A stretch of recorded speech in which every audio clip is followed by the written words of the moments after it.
My name is Jordi, and it's been a pleasure to work with Esteve and John. You've really done all the work putting this conference together. So, and when we first talked about who will really want to come and speak with us, Alex's name was at the top of everyone's list. So we're quite pleased to have him share some of his thoughts on some of his work. I'm sure many of you are already familiar with his work in Costa Rica. So I'll just leave it at that. Okay, thank you. Great to be here. Thank you, everybody. Amazing organizing. I'm looking forward to it. And a great group. Oh, okay. I'm usually way too loud. Let's do that.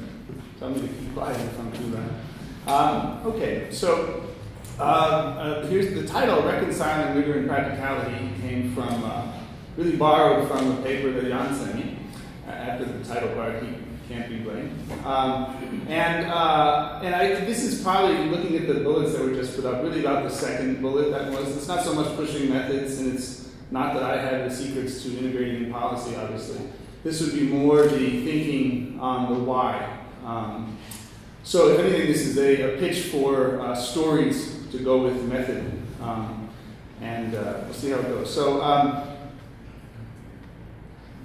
So in terms of roles, there's roles for us. I realize in a way that you guys are sort of the content, 2 days of serious presentations on ongoing work, and I'm kind of the abstract and the summary of this, we might call it a preview paper, like a review paper in advance. So the summary will be easy because you guys will be the entertainment and the inspiration. I'll say what you said.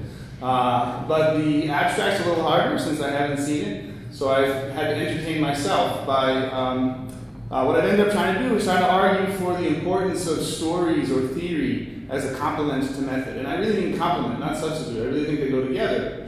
So to me, that's the reconciling thing, is the complementarity between method and quotes theory. Theory at many levels could be, spoken, mathematical, various kinds. So I really do think, at the end, I'll back off and say, these stories really do need evidence. We really should be pushing on methods evidence. But I will also insist that the data doesn't become evidence unless you have a real story that makes you believe it. So that would be my punchline.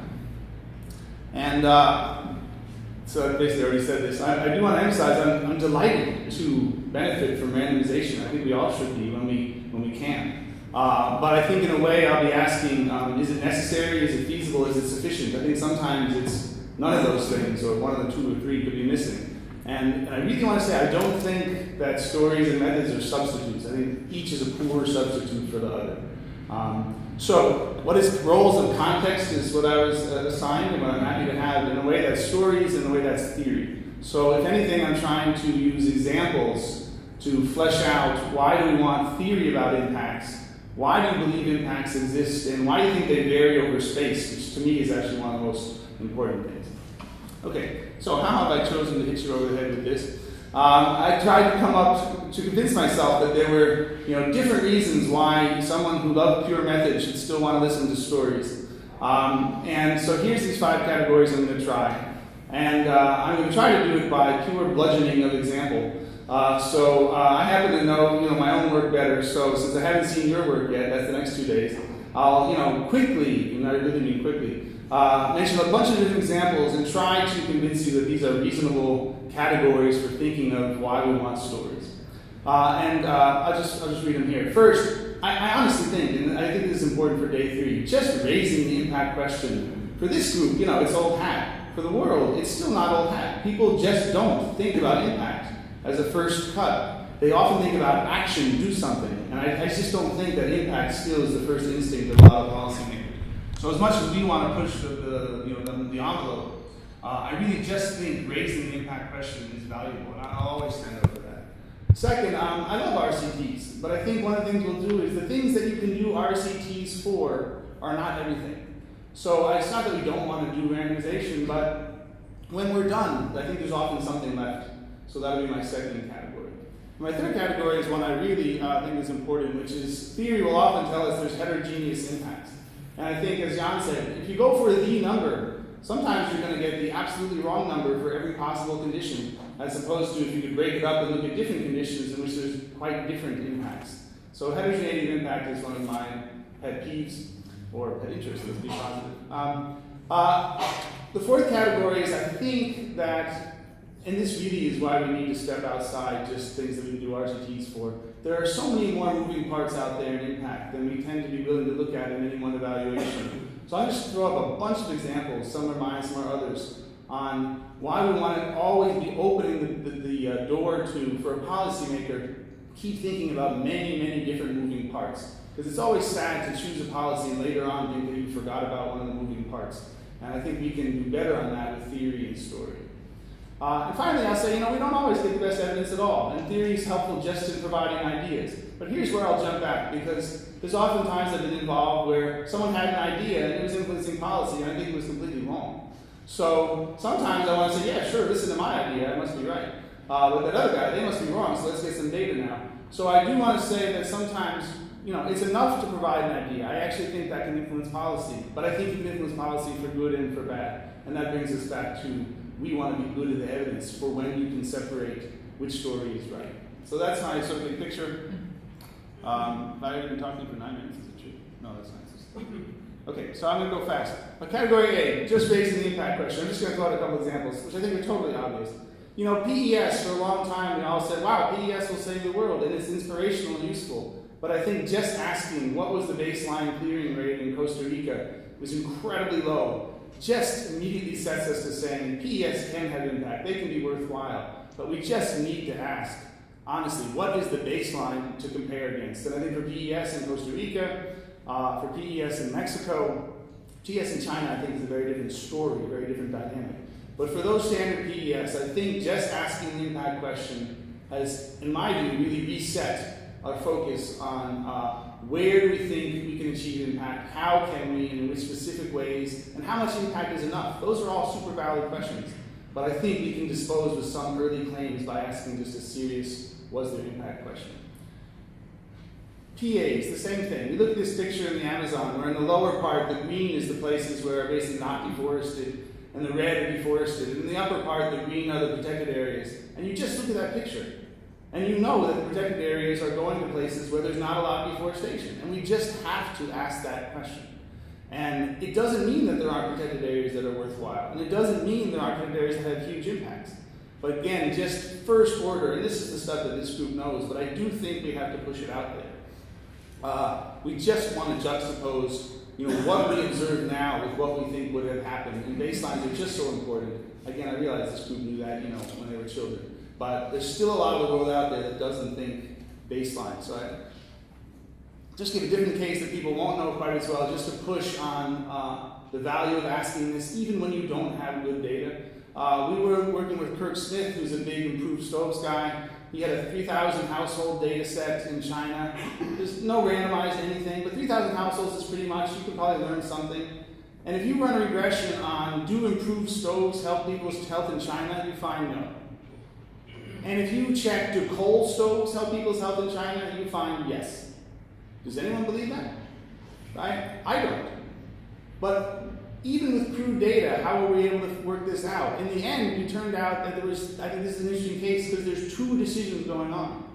The Chinese program designers were actually quite worried not about health, but about flooding in China, which is a big deal, and erosion. So they were pushing coal stoves because that would lead to less use of stoves. Where were they pushing it? In the places where flooding matters. That's got nothing to do with health or anything else. Just so happened those were richer places. Richer people are healthier. So you know what? Coal stoves make you healthier. So what we ended up having to do was control for where did the top-down push go, and then what about the other stoves? When you put out new stoves, who adopts them? Again, the richer people tend to adopt them. But it turns out that they've been targeted to poorer places. That's a good idea, right? Help poor people. Except for that if they're already unhealthier, it looks like the stoves don't do anything.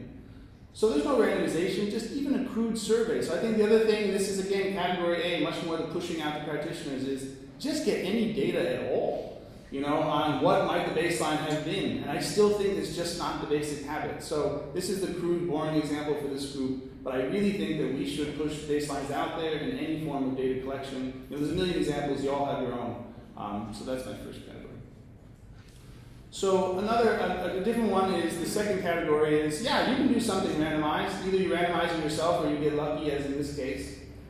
But and you get this wonderful number. You think, wow, I have a wonderful number. And I'm actually quite glad to have that wonderful number. But here's an example of when I don't think it's nearly enough. So I worked some on Bangladesh arsenic. There's arsenic in the groundwater, largest mass contamination in history, they say. From the 70s to the 90s, 95% of the population switches to groundwater. In the 90s, we find out there's arsenic. What do? They test the wells. As you can see in the color there, they paint wells red for unsafe and green for safe. Very crude binary, but at least it's some information. Now, what's the natural RCT? Turns out this contamination level is not correlated with anything that we can find. It just seems that nature did it in a way that's orthogonal to all things social. So it's just a natural RCT. I stumble on some good data, not me, but our whole group. Fantastic, so I'm going to get a good number. Indeed, we do have a good number. And what do we find out? That testing these wells actually helps people. And you do it, and then people say, you know what, people are probably lying to you, and then the doctors test urine and blood, so you have even a better number. And it just looks like tests are valuable. This is a really big deal because most of the money is not going towards testing out in rural areas. Testing hasn't happened since 2003. So more than half the wells out there are untested. To me, it's kind of criminal. These really cheap tests could help people avoid arsenic. And we've got a really good number to show it. Except, is this a good enough number? We have this beautiful test. We should stop there. Just don't ask another question and go home. Except for that someone says, wait a second, I don't believe you. I think there's a lot of dynamics in human behavior. I think when someone switches, and no one can see this invisible arsenic, and their friends don't switch, there's social unlearning, essentially. I bet when you go back, everyone has gone back to their well, like, who are those idiots with those tests anyway? I'm going home. Right? I don't want to walk 100 yards of water every day. So we thought, you know what? Gosh, you might be right. So we went back after 5 years after the test came. Originally, our tests were 2 years after. But you know what? There are other dynamics out there in the world. Think of adoption in agriculture. I adopt, you see it's a good idea, you adopt. So actually the dynamics of behavior and interaction can go the other way, right? So I don't have a beautiful mathematical model here, but I do know there are dynamic stories like that. And all they motivate is going back and looking in a really simple way. And what we found out was that in this case, in fact, switching doubled 5 years later. It looks more like positive adoption, positive social learning. Is that going to happen everywhere? No. But the key thing was that we had our RCT, and you still wanted to say, well, wait a second, what's your theory of behavior? Doesn't it involve learning and dynamics? And so you wanted to go a little bit further. Okay, something I don't work on, there's some of these things you can see on this, like this one. I don't work on it all, but I want to throw it in there.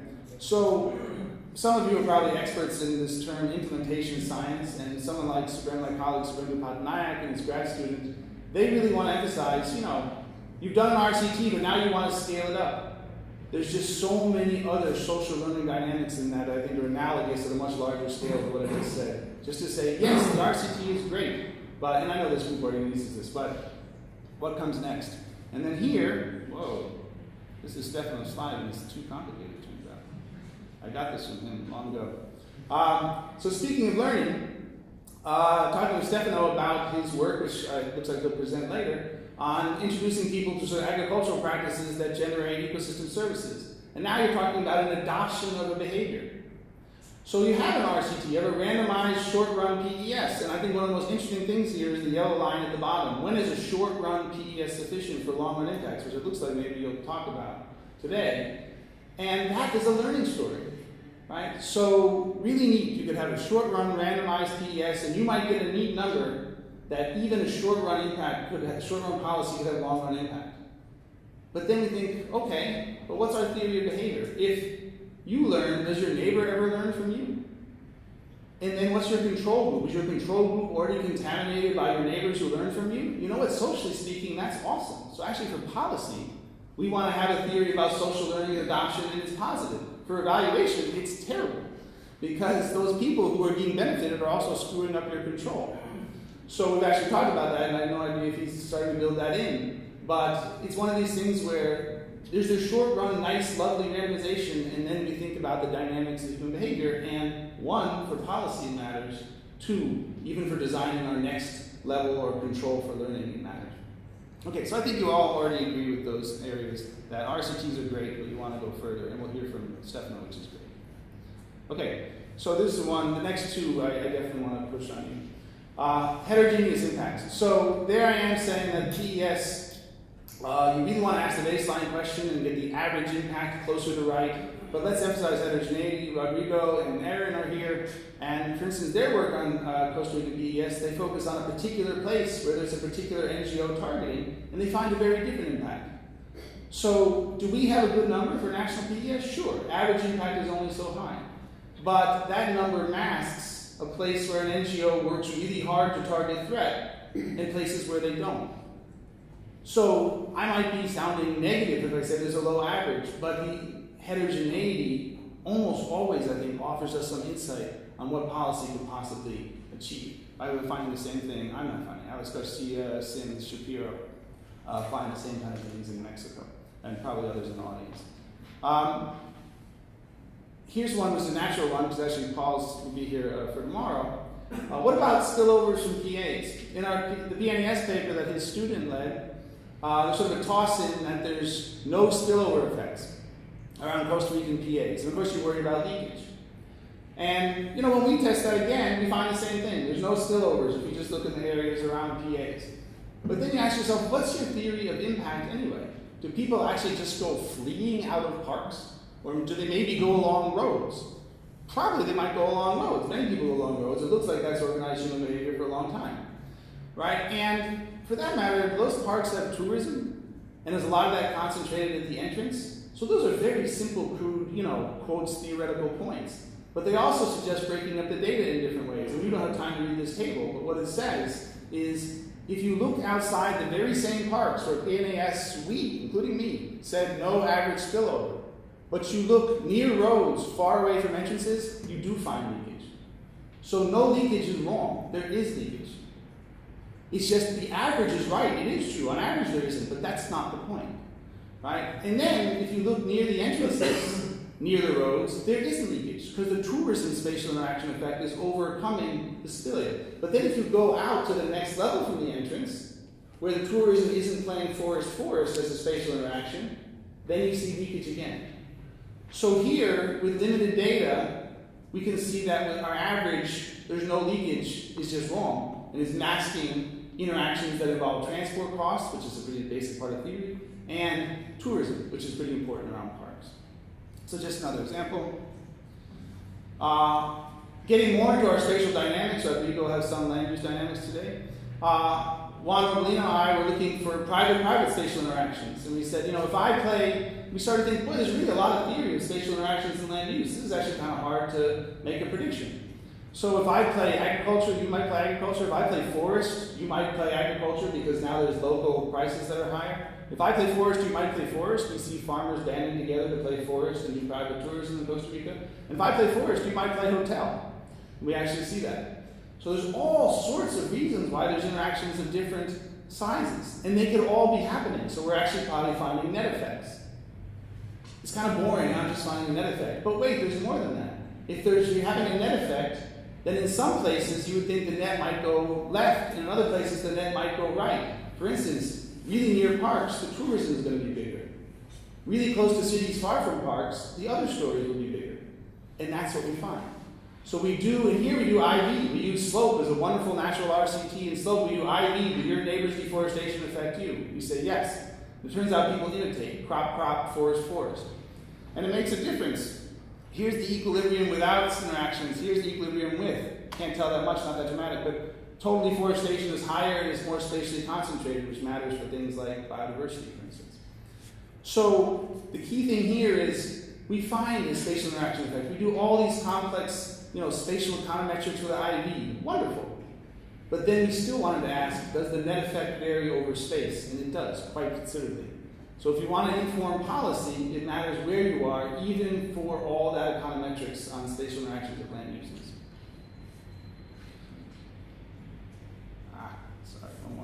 Finally, I think I have this other sort of thing that I want to push, which is in the conservation community, I think we underdo pushing on development. Partially that's because people who control conservation policy often don't control development policy. But to me, if you could control where a road network went, you'd have to do a lot less work with your PES and your parks, right? So we also want to think then about how would you do optimal development and conservation integration. Brazilian Amazon is a very good place to think about that. It's developing actively as a frontier, and they've got a ton of forest. So here, what I want to push is heterogeneity of road impacts. We all know, right, roads cause deforestation. I just said that. Except you don't always find it that much in the data. Ken Chalmers pointed this out, and I keep finding it. It's not that big an effect in the 10-year data. Why is that? Well, let's go back to what's your theory of impact. You can imagine that a road in a place where there's already a lot of roads and deforestation actually doesn't change deforestation that much. You can actually imagine that a road far out of the frontier, and this is not theory, this is just casual chat, but we can do it with theory. A road far, far out on the frontier, the very road that ecologists worry about entering pristine areas, they're probably actually worried about the 30 to 40-year impact, where you put a road in and then a road comes and then a huge endogenous spatial path-dependent development. In the 5 to 10-year range, which is when we have our data, there's actually not a lot of deforestation empirically necessarily near a road in a pristine area. Where do you think there's going to be a big hit from a road? Right on the forest margin, where basically development is starting to encounter the forest. That's a theory of heterogeneous impacts. Kind of like this. It's even non-monotonic, which is worse. It says, put a road in high development, no impact. Medium development, high impact. Low development, maybe none. When you have non-monotonic theory, 0, high, 0, you know your averages are going to be terrible. Right? You're going to get average impacts with great precision and no meaning at all. So that's what I was doing. So then what we do is started to split up space and said, geez, where do these new roads go? Can I think of where high impact was? I'm going to think of were you near a road 20 years ago, or were you far from a road 20 years ago? This is all very crude. This is not lovely RCT. This is just trying to take a shot at the reality of heterogeneity. And that's what we're finding. In census tract data and pixel data, this green stuff in the middle is impacts at medium distances. And if I go to the next time period, we find the same thing. So heterogeneity, basically thinking about the theory that would predict heterogeneity is critical for how we organize this data. It doesn't matter how fancy we are. Right? And I'll push on this later on as well. As a bit of a segue, we did the same thing in the Indo-Oceanic Highway. That was all the Brazilian Amazon, more historical. This is more recent, the Indo-Oceanic Highway in the western Amazon, Acre, over Bolivia into Peru. This is an master's thesis. Find the same thing. Conditional on a non-paved road already creating a lot of development, paving didn't do very much at all to deforestation rates in the short run. So this is additional evidence, but also a segue to Acre in the western Brazilian Amazon in the fourth category. So the third category, heterogeneity. The fourth one is the reason we want theory and lots of different kind of theories or stories is we often are leaving out moving parts. And that certainly includes me. I do an impact evaluation and I focus on one story. And I think all of us then we want to ask, is that the only important story? So I'll try to use a couple examples here to show that a whole bunch of things I think could matter. We can't do them all at one time, but this is just to push for story and theory to go with method. Okay, this is protected areas in the Brazilian Amazon, starting with that same state in Acre. In fact, right next to the Indo-Oceanic Highway, which is why I gave that other example. So the Chico Mendes Extractive Reserve is right next to the Indo-Oceanic Highway. And people, the first people who told me about it said, look, this is terrible. We shouldn't have these extractive reserves because there's these people in them and they're deforesting. And I looked at that thing and I said, wow, that is one of the most effective reserves I've ever seen. It's right next to a road, and it's actually, sure, it's got some deforestation, but it's actually blocking a ton of deforestation. And here are these numbers that I remember putting up in this first meeting. That if you look at Chico Mendes from 99 to 2000, it's deforested more than other protected areas, 1% more. But if you compare it to similar places near roads, it is clearly blocking a lot of deforestation. Look at all the other PAs in that same state. They're not deforested at all. Compare them to the other places that are not near roads at all. It doesn't look like they're having any impact at all. This is just a standard story. You guys know the whole matching baseline thing very well. You've advanced it, you're leaders in it. But why do I want to push this on moving parts?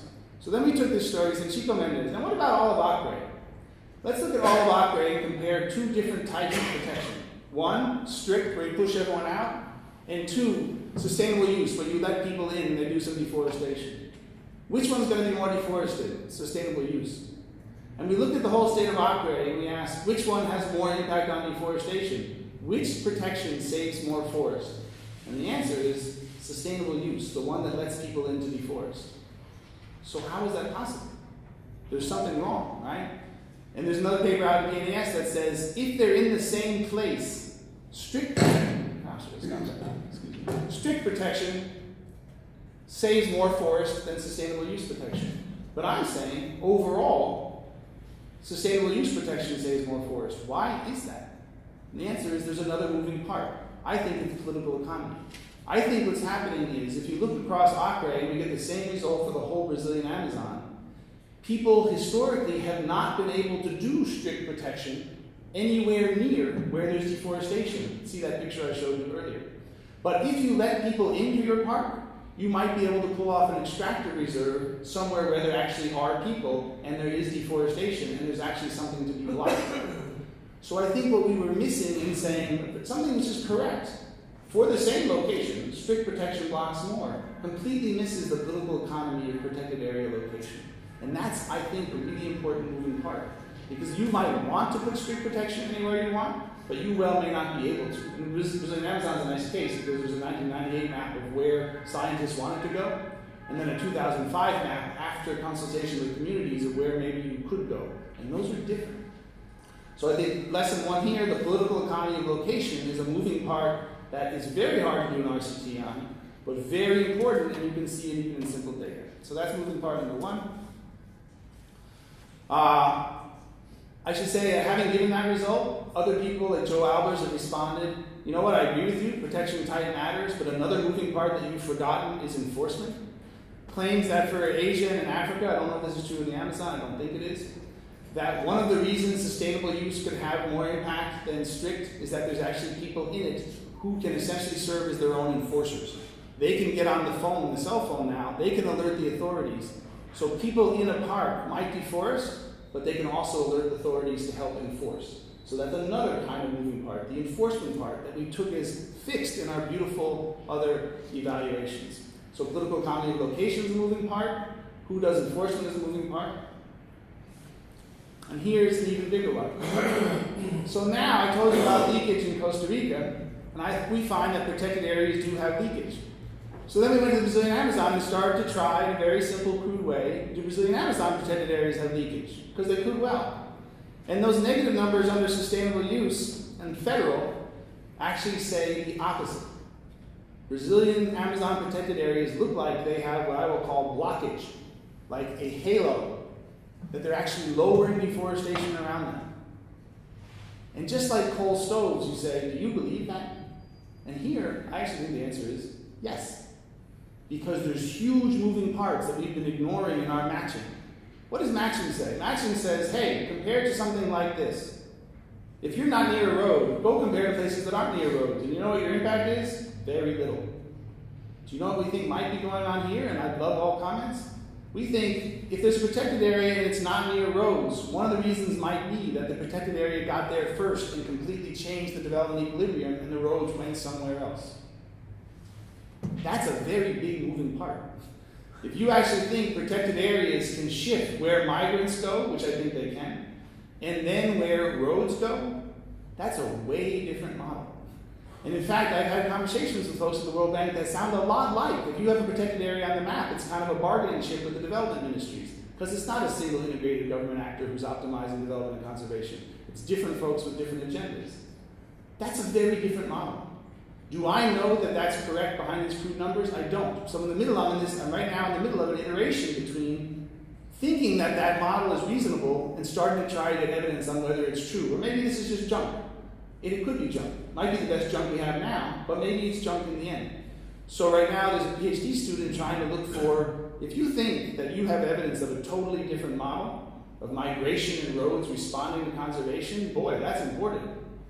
But maybe it's not true. So now we're looking at migration data and starting to look at roads change. So that's a huge moving part, which will completely change how you do your evaluation. So we'll see how that goes.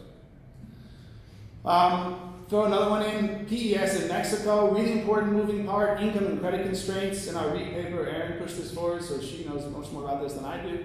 But Jen Alex Garcia, Kate and Liz, they're finding spillovers for PES. more or less because people are so income and credit constrained that income in the area, when you pay a bunch of people PES, they use the income and they purchase other beef and milk nearby. I'm slightly making the story because I don't know all the details.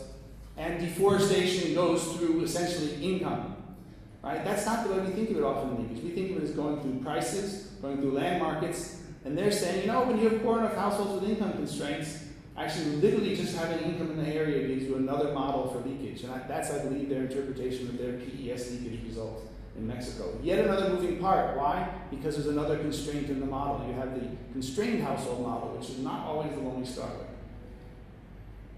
I should wrap up soon.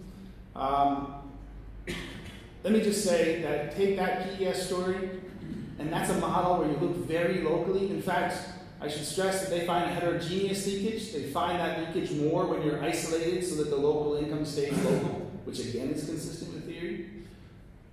Completely the opposite. We think about leakage and timber restrictions and say, let's say you can't have timber export, where you have Sanjin and Sejo running global, perfect integrated market models where any policy anywhere goes through prices and has leakage around the world. So it's incredibly important. Are you in a model of poor households buying beef next door? Or are you in a model of perfectly integrated timber markets where anything you do shows up across the world within weeks? The story and the theory is unbelievably important for both policy and for how you would ever do evaluation on leakage. Now I should probably stop myself. I will do a punchline that someone like Greg Amaker will push, that we tend to think of private actors when you get into concessions, which runs a lot of the forest in Asia. You should be worried also about the bribes moving part, right? You have a wonderful policy and quickly the bribes adjust and maybe the impact is nothing. Finally, I'll just do 2 sentences on new, just completely different theory. There's things that I'm working on just to show you how many theories I think matter. This is work with Francisco Alpizar and Juan Rogelino. We're worried for PES about the people who don't get paid. Why would you worry about people who don't get paid? Well, maybe prices and income, right? Like we just said. No, this is a different reason. This is unfairness. So I think psychological theory matters. I think there's a lot of results that people react to unfairness. So we actually did here a randomized controlled trial in the field where we went out and we paid people. And then we told them why some people were getting paid and some people weren't getting paid. And if you tell them it's random, that's one thing. If you tell them it's because this is a high water benefit area, that's one thing. But if you tell them, we need to follow those economists like Pfaff and do additionality, which is to say, if you've been saving the forest, thanks, too bad for you, we're not going to pay you. That Pfaff guy is mean, he's an economist. But if the other guy is deforesting, we're going to pay him because he needs an incentive. That's exactly what I've been suggesting with a lot of this matching impact stuff. And people don't necessarily react well to that. They could easily say, are you kidding me? I've been saving the forest and you're going to pay them? I'm going to go backwards and stop saving it. We're concerned about the reactions of the excluded based on theory about basically fairness. And in our new working paper results in the lab in the field, we actually find that. The people who were previously privately conserving go backwards. Now, do I know that's going to be true in the real world? I don't. But we do find it when we do this intervention in the field with farmers. And I won't do this last one because I'm out of time. But I'll just say that another, even further theory, pushing it harder than that, is endogenous preferences, where I think we have, quotes, a cognitive dissonance result of the following type. If I have not shared resources with you in the past because they were very scarce, I then endogenously decide that you didn't deserve it, and for the rest of the time I actually share less with you. Totally different theory. Psychology of endogenous preferences and cognitive dissonance, except for that it explains our data better than anything else we have. So, I don't think we're all going to go run and think about cognitive dissonance, but I just want to say the policymaker needs to worry about every single story that's going to affect impact. And I think we can investigate all of them using theory, math, stories, IP, matching, RCT, any of them can actually provide useful data. Now, finally, say one last thing on our ideas enough. I don't know what's happening. All right, here we go. I'll skip that one. Okay. I think this is a story where I finally wanted to end with stories are clearly not going to be enough. And here's the case where I was going the other way. Someone puts a result up saying roads reduce Amazon deforestation. I say I don't believe it. And I actually think it was a data problem. So I got different data. And I think the better data said, no, obviously they don't. And the response to that was a story. I was working on county data, they said. And in county data, roads reduce deforestation. You were working on census tract data. That's better data. And I agree with you. In the census tract, if a census tract gets a road, it raises deforestation. But I have a story. They're both true. You're right that if a census tract gets a road, deforestation goes up. But you know what happens? Spatial intensification. The rest of the county abandons where they were and they move to where the new road is. So there's more deforestation, but all these other places, there's less. So the county data is right and roads reduce deforestation.